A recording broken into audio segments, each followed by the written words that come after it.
तो दोस्तों आज हो गया 12 जून 2023। यूपी में देश दुनिया की सभी ताज़ा बड़ी खबरें लेकर आए हैं सिर्फ आपके लिए। चलिए फाफड़ खबर शुरू करते हैं। उससे पहले चैनल को अब तक सब्सक्राइब ना किया हो तो फाफड़ चैनल सब्सक्राइब कर दें, लाइक कर दें, शेयर कर दें ताकि इसी तरह की खबर आप हर रोज देख सकें। चलिए शुरू करते हैं आज की पहली बड़ी खबर। केंद्रीय गृह मंत्री अमित शाह ने वंशवाद की राजनीति और भ्रष्टाचार को लेकर कांग्रेस और दलमुख पर रविवार को निशाना साधा है। उन्होंने इन दलों को 2G, 3G, 4G पार्टियां करार दिया। अमित शाह ने कहा है कि तमिलनाडु में इन्हें उखाड़ फेंकने और धरती पुत्र को सत्ता देने का समय आ गया है। तमिलनाडु के मुख्यमंत्री M.K. स्टालिन द्वारा पिछले 9 वर्षों में तमिलनाडु के लिए केंद्र की विशेष योजनाओं के बारे में बताने की मांग पर अमित शाह ने ये जवाब दिया है। उन्होंने उड्डयन, रेलवे और सड़कों सहित राज्य के लिए नरेंद्र मोदी की अगुवाई वाली केंद्र सरकार की अलग अलग पहल के बारे में विस्तार से बताया। बृजभूषण शरण सिंह के खिलाफ प्रदर्शन कर रहे पहलवानों का मानना है कि सरकार भारतीय कुश्ती महासंघ के निवर्तमान अध्यक्ष को बचाने की कोशिश कर रही है, जो उत्तर प्रदेश से भारतीय जनता पार्टी के सांसद भी है। खेल मंत्री अनुराग ठाकुर ने 7 जून को आश्वासन दिया था कि बृजभूषण के खिलाफ 15 जून तक आरोप पत्र दायर कर दिया जाएगा, जिसके बाद पहलवानों ने अपना आंदोलन रोक दिया था। देश के अलग अलग हिस्सों में वंदे भारत ट्रेन चलाई जा रही है। इस बीच रांची से पटना के बीच भी वंदे भारत ट्रेन चलने के लिए लोग बेसब्री से इंतजार कर रहे हैं। अब लोगों का ये इंतजार खत्म होने वाला है। दरअसल आपको बता दें कि 12 जून को पटना से रांची के बीच वंदे भारत ट्रेन का ट्रायल होने वाला है। ये ट्रेन पटना से रांची के बीच की दूरी मात्र 6 घंटे में पूरी कर लेगी। कर्नाटक सरकार ने महिलाओं के लिए सशक्तिकरण योजना शुरू कर दी है। आज से महिलाएं फ्री में बस सेवा का आनंद ले सकेंगे। मुख्यमंत्री सिद्धारमैया ने तय कार्यक्रम के मुताबिक बेंगलुरु के विधानसभा में इस योजना को हरी झंडी दिखाई है। सिद्धारमैया ने इस योजना को महिला सशक्तिकरण के लिए एक और कदम बताया है। आपको बता दें कि विधानसभा चुनाव से पहले ये योजना कांग्रेस के 5 चुनावी वादों में से एक था। दिल्ली का सियासी पारा हाई हो गया है। दरअसल आपको बता दें कि आम आदमी पार्टी के सबसे बड़े नेता अरविंद केजरीवाल रामलीला मैदान में महारैली को संबोधित करते हुए प्रधानमंत्री नरेंद्र मोदी पर खूब बरसे। मुख्यमंत्री अरविंद केजरीवाल ने कहा है कि आज से 12 साल पहले इसी मैदान में हम लोग करप्शन के खिलाफ इकट्ठा हुए थे और आज इसी मन से एक अहंकारी तानाशाह को देश से हटाने के लिए फिर से जुटे हैं। आपको बता दें कि केजरीवाल ने अध्यादेश विवाद को लेकर प्रधानमंत्री नरेंद्र मोदी पर अटैक करते हुए कहा है कि देश के प्रधानमंत्री ने सुप्रीम कोर्ट के आदेश को खारिज कर दिया। प्रधानमंत्री कहते हैं कि मैं सुप्रीम कोर्ट को नहीं मानता, पूरे देश के लोगों को यकीन नहीं हो रहा है। इतना अहंकार प्रधानमंत्री को क्यों है?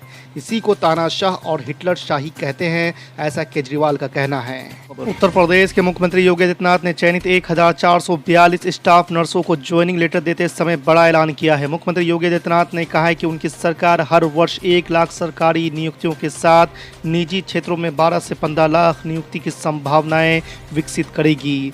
उन्होंने कहा है कि उनकी सरकार द्वारा धरातल पर उतारे गए कार्यक्रमों को केंद्र सरकार देश भर में लागू कर रही है। यमुना सफाई पर गलत तरीके से क्रेडिट लिया जा रहा है। दिल्ली सरकार के जल मंत्री सौरभ भारद्वाज का कहना है कि सरकार यमुना सफाई पर गंभीरता से काम कर रही है, लेकिन दिल्ली के उपराज्यपाल उस पर क्रेडिट लेने का प्रयास कर रहे हैं।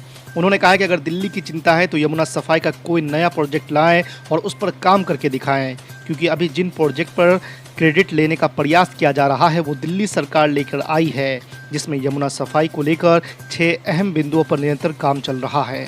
हरियाणा में भाजपा जेजेपी गठबंधन टूटने की चर्चाएं चल रही है। इस बीच हरियाणा के मुख्यमंत्री मनोहर लाल खट्टर ने इस मुद्दे पर गेंद भाजपा के प्रदेश प्रभारी विप्लव देव के पाले में डाल दी है। उन्होंने कहा है कि ये मामला पार्टी के प्रदेश प्रभारी से जुड़ा है। प्रदेश में आगामी चुनाव को देखते हुए गठबंधन का भविष्य पार्टी पर निर्भर करता है। हालांकि उन्होंने ये भी कहा है कि फिलहाल भाजपा जेजेपी गठबंधन का वजूद कायम है। एनसीपी के भीतर राजनीतिक हलचल एक बार फिर से तेज हो गई है। एनसीपी चीफ शरद पवार ने ऐसा कदम उठाया है जिसकी छाप लंबे समय तक बनी रह सकती है। शरद पवार ने शनिवार को सुप्रिया सुले और प्रफुल्ल पटेल को पार्टी का कार्यकारी अध्यक्ष घोषित कर दिया है। माना जा रहा है कि इस फैसले से शरद पवार ने अपने भतीजे अजीत पवार को बड़ा राजनीतिक संदेश दिया है।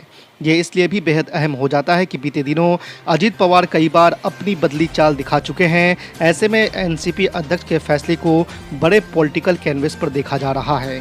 ओलंपिक पदक विजेता बजरंग पुनिया ने फिर से आंदोलन शुरू करने की चेतावनी दी है। बजरंग पुनिया ने बृजभूषण सिंह की गिरफ्तारी के लिए दिल्ली पुलिस को डेडलाइन भी दे डाली है। उन्होंने शनिवार को कहा है कि 15 जून तक दिल्ली पुलिस बृजभूषण सिंह को गिरफ्तार नहीं करती है तो वो फिर से धरने पर बैठ जाएंगे।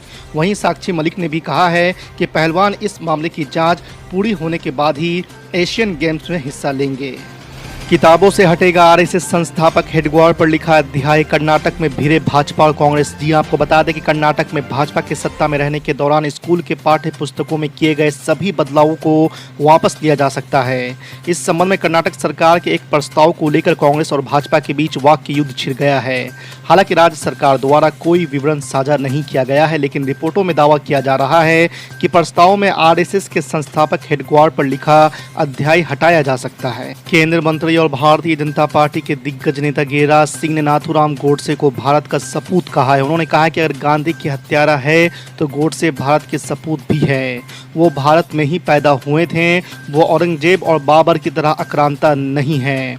आपको बता दें कि पत्रकारों से बात करते हुए गिरिराज सिंह ने कहा कि जो लोग खुद को बाबर और औरंगजेब के संतान कहलाने में खुशी महसूस करते हैं वो भारत माता के सच्चे सपूत नहीं हो सकते हैं। दिल्ली के मुख्यमंत्री और आम आदमी पार्टी के राष्ट्रीय संयोजक अरविंद केजरीवाल प्रधानमंत्री नरेंद्र मोदी की डिग्री को लेकर एक बार फिर से कोर्ट पहुंच गए हैं। केजरीवाल ने गुजरात हाई कोर्ट का दरवाजा खटखटाते हुए मार्च में दिए गए आदेश पर दोबारा विचार की अपील की है। आपको बता दें कि कोर्ट ने गुजरात यूनिवर्सिटी की याचिका को स्वीकार करते हुए केंद्रीय सूचना आयोग के उस आदेश को खारिज कर दिया था जिसमें डिग्री साझा करने को कहा गया था। यूपी सरकार प्रदेश में रहने वाले हर परिवार का फैमिली आईडी बनवाएगी। फिर उपलब्ध आंकड़ों के आधार पर यह देखा जाएगा कि पात्रता के अनुसार किस परिवार को किस किस सरकारी योजना का लाभ मिल पा रहा है और किस योजना का नहीं। अगर परिवार पात्रता रखता है और उसे किसी सरकारी योजना का लाभ नहीं मिल सका है तो उस परिवार को उक्त योजना का लाभ दिलवाया जाएगा। ये जानकारी मुख्यमंत्री योगी आदित्यनाथ ने शुक्रवार की शाम यहाँ लोक भवन में समाज कल्याण विभाग की ओर से आयोजित कार्यक्रम में दी। कोर्ट में पेश होने पहुंचे सपा के राष्ट्रीय महासचिव मोहम्मद आजम खान ने भारी पुलिस बल देखकर पुलिस पर तंज कसा है।